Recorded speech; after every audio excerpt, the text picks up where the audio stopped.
Hey, so super quick, I didn't realize, but I have a fan on in the room in all of the clips for this video, basically, except this one. So I'm sorry about that. There's gonna be background noise, and I don't know how to get rid of it because I'm not like a fancy sound technician.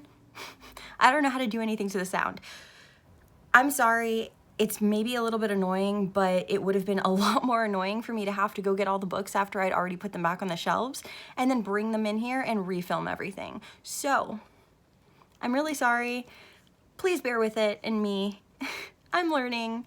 My little baby channel is doing its best. I'll make sure the fan's not on in the other videos. Fingers crossed.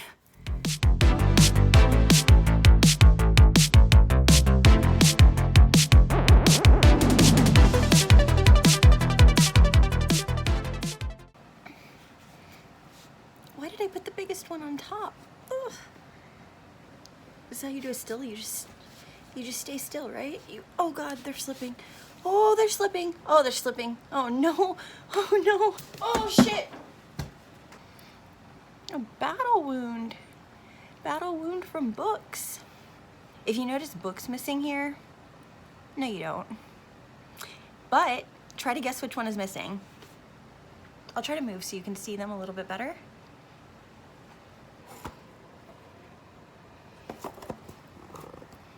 If you can just randomly guess which one I don't have there, because it's in the other room, you're super cool. You don't win anything, but... Hi, I'm Cassie. Welcome to my video. I hope you're impressed that I managed to say my name at the beginning of this. I just hit my hand.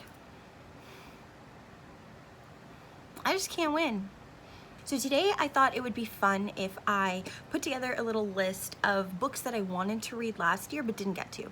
And they're not necessarily 2022 releases, although a lot of them are, but they're books that were on my TBR for last year that I just didn't manage to read for various reasons. Not because I didn't want to, I just didn't really prioritize them, but I want to this year. So this is the list of 10 books I'm going to read in 2023. If 2024 me, Cassie, sees this and has not read those books, I am very disappointed in you. Okay, so the first book is actually also the biggest. It is the chunkiest book in the stack, and it's very heavy. So I figured I'd get it done first. It is The Priory of the Orange Tree. I was actually gifted this copy from a couple of my friends. I got it from the library and it was due back and I couldn't renew it because somebody else had it on hold. So I was really upset thinking I would have to like rush to read it or else I would get like a late fee. And so a couple of my friends got this for me and sent it to me as a surprise and was like, now you don't have to rush. And indeed I have not, because I did not finish it last year and I feel a little bit guilty. But also I did start it, so it's not for lack of trying. Sometimes I think when I'm having like a hard time, it's difficult for my brain to get a little bit invested in like world building, like big fantasy things. So hopefully this year my brain will be a little bit better and work with me, and I'm gonna finish this because the second book, this is actually a series. There's another book that comes out probably by the time this is posted. It's already out because it's currently like towards the end of February right now, but it comes out I think on February 28th, and it's not exactly a sequel, but it is just like a companion novel, like another book in this series, and I really want it, but I haven't read this one. And the only reason I really want it is just because it's so pretty and I want them to match. Obviously, that's a stupid reason to buy another book when you haven't read the first one. Or is it? But I can't afford to be buying books right now anyways, and I'm kind of on like a book buying ban for 2023, so you're not gonna see a lot of book hauls from me unless the books are sent to me from like publishers and stuff. But yeah. I'm gonna read this year, very excited for it. It has dragons. This cover is just gorgeous. Like, do you see this? It's so pretty. And it is really thick, like, that's a big boy. That's a big chunky boy. And we love that, but a really annoying thing about my brain is that if a book is too thick or too long or it's taking me too long to read, I start feeling guilty, like, hurry up, like you have other books that are waiting that you need to read. And so it makes things like investing time and stuff like this very hard for me. but I'm doing it. I'm doing it this year. That's one of my goals, is to read more chunky books because I've spent the last couple years putting them off. So very excited for this. All right, and the next up we have Tomorrow and Tomorrow and Tomorrow. And this is actually the Book of the Month finalist, like award winner for the whole year. And I had gotten this during the month it was available. And then because I'm like a Book of the Month member or bestie or whatever they're called, I got this copy, the special edition, like Book of the Month winner. So I gave the other one to my boyfriend, and I was like, you can read this and I can read it, and we could both read it at the same time. And then neither of us read it. So yeah, this is gonna be the year I'm gonna read it. It's supposed to be about, like, I think a relationship or possibly just a really good friendship. I'm not actually sure if it's romantic or not. The two main characters, I think, develop a video game together, and so it's kind of like about them, and I think it also has like some cultural stuff in it, like in regards to identity. So I think it'll be really interesting. I think it's gonna be very fun to read. The cover is so pretty, like the rainbow on here and the spine too. Can you see that? Like, oh my God, like this is one of the prettiest books I have ever had or seen. Like, I love it so much. Gorgeous, gorgeous. This author actually has written some other books as well, and I think when I was a teenager, I don't remember what it's called. Is it called like Elsewhere or Neverwhere? No, Neverwhere is something else. I think it's called Elsewhere. Anyway, it was a book with like a snow globe on the cover, and I think it was about like a character, the main character died and like went to heaven, and it was like her looking down, kind of like Lovely Bones-esque, but not as tragic, if you know what I mean. Yeah, I remember really liking it. So it's been ages, like literally 20 years since I read it probably. That ages me and I might cut it. So I'm really excited for this because I feel like I already like the author's writing, at least past Cassie did. So we'll see. Then I have The Weight of Blood, and this one is a Carrie retelling. So, I mean, that's great. Like, I'm excited for that. That's awesome. Stephen King was, like many people, one of my first like experiences with adult horror. Obviously, I am a Christopher Pike girly, and I read a lot of Goosebumps when I was a kid and stuff like that. But when I started reading like actual adult fiction and horror in that sense, it was Stephen King first. And I was like 12 or 13, and I read The Long Walk, which arguably is probably not the most horror leaning, although when you think about it, it's completely horrific. But I really loved it so much that I started like checking out and getting everything from the library by him that I could, and I was sold. Like, I was obsessed. And so having a retelling by an author that I also really like, I think that's going to be extremely cool. I think the last book that this author wrote was White Smoke, and I did like that one, but I think I gave it like a 3-star rating. There was a couple things that bothered me about it, but overall I did really like it, and I feel like it was set up to have a sequel. I don't know if it's going to get one. So this is going to be my second book by Tiffany D. Jackson, and I'm looking forward to it. And it's honestly, it's not too thick. Like, it's like just over 400 pages. So I feel like I'm going to fly through this pretty quickly. And it's YA. So again, like, hopefully I'm going to really love it. So I shared a nonfiction TBR a video or two ago, and I didn't put this on it specifically because I was planning on including it here. I'm Glad My Mom Died by Jeanette McCurdy, and if you don't know, Jeanette McCurdy is the girl who played Sam in like iCarly, and this is basically about her pretty difficult and terrible relationship with her mother, which I've said before but will say again is something I really relate to, and I have actually only put this off because I feel like it's going to be extremely upsetting for me, in the sense that I will be able to relate to it a little bit too much, and that's gonna be hard. And I'm already dealing with some stuff right now, so I'm a little bit fragile, and I'm not sure if this would be the best thing for me at this particular time. That said, I do have it on my TBR for this year, and I am going to be reading it. I'm very excited to read it. I've heard such good things, but I just have to practice a little self-care and take my time and not start it just yet. So then I have Severance by Ling Ma, and honestly, I wish more books were pink like this. Like, this is so pretty. Like, this specific kind of pink as well. Like, it looks so good on a shelf. Why aren't more books pink? I don't get it. It's wild. Like, I really love horror, and I really love rainbows, and I really love pink, and I don't know why those things don't coincide more often. They should. That said, I'm not sure if this is actually strictly horror.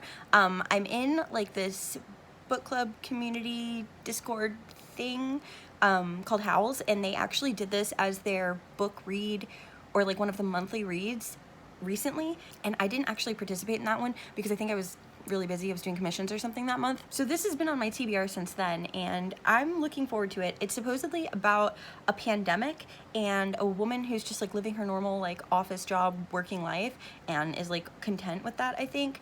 And then a pandemic comes, and so she's got to like figure out what to do. I'm not exactly sure what fully happens in this. It's not very long, so I think I'm gonna get through it pretty quickly and then I'll have more thoughts. This one specifically, I was warned to go into without knowing a lot, so I haven't looked at the reviews or anything because I don't want to accidentally spoil something for myself. Yeah.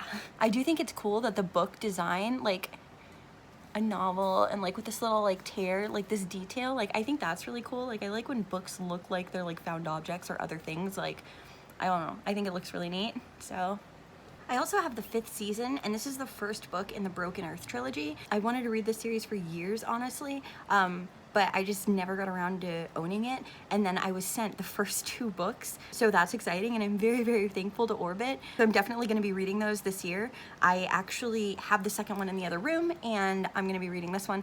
I don't know too much about these. I mean, I know about, like, there are a couple of things that I know that are actually spoilers, like small things.